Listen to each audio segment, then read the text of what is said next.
one thing, that the Places of Worship Act 1991, I say this with a lot of responsibility, does not apply to Gyanvapi.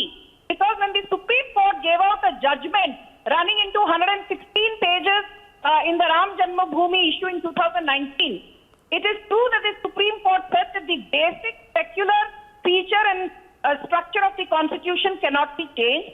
At the same time, the Places of Worship Act 1991 applies to disputes arising on or after 15th August 1947.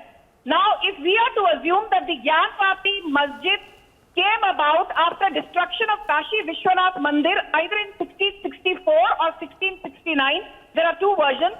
But the fact that Aurangzeb destroyed Kashi Vishwanath Mandir to build a masjid is there in public domain.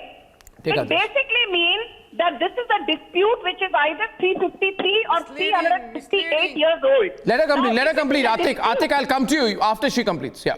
Thank you. Now, if it is a dispute or not, which is anywhere between 353 or 358 years old, common sense and the Places of Worship Act and the Supreme Court judgment pertaining to Ram Janmabhoomi, all these three point to the fact that Gyanvapi, point number 1, does not come under the ambit of Places of Worship Act 1991. Point number 2, I have said this on your channel and I repeat. There is the Ancient Monument and Archaeological Service Act of 1951 and 1958, whereby it is said that if there is a structure that is more than 100 years old, it automatically becomes an ancient monument. And since Gyanvapi is more than 350 years old, it is an ancient monument, which again means it does not come under the ambit of Places of Worship Act. And I will end by just quoting one last judgment of Dean Mohammed versus Secretary of State in 1936. He said the entire Gyanvapi basement, mosque, the graves, the minarets, the entire land is a Waqf property and hence Hindus cannot go in to pray there. There was a judgment that came out in 1937 whereby Dean Mohammed was told by the court then that the entire Gyanvapi area is not a Waqf property and hence Hindus have the right to pray.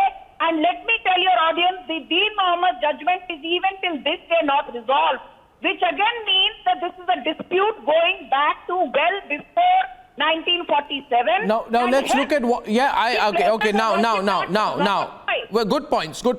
Now we go into the issue of what has been found. Atik, I'm coming to you. And you'll get full time. As you all know, this is the only truly secular and democratic debate in the country. Now, here's the question to you. Okay, you don't like the fact that the survey has brought out certain things, but Atik, you cannot deny that also, because they are saying that the purported survey, there is a flower, there are temple bells, and Ravi Bhatt is a historian. I'd like to have him on the debate, and just coming to Ishkaran, but Ravi Bhatt, temple, bells, swastik, Trishul inscriptions on the wall. There is a photograph where you can see there is a Hindu deity sculpted into the wall. On the western wall, why are you looking down? You need some Google searching to respond. Atik, look in front and I'll tell you. On the western wall, there are sculptures of an elephant's trunk. It's okay. There are sculptures of an elephant's trunk, temple bells, swastik, Trishul symbols. There is a Shankh-like structure, Ravi Bhatt, in the third dome facing the south. And there is a Trishul symbol which has been engraved beneath the switchboard in one of the mosque walls while entering the temple. Can all of this, Ravi, be accidental? Mr. Bhatt, I want you to tell our dear Islamic scholar Atikur Rahman, can all of this be accidental? Mr. Bhatt.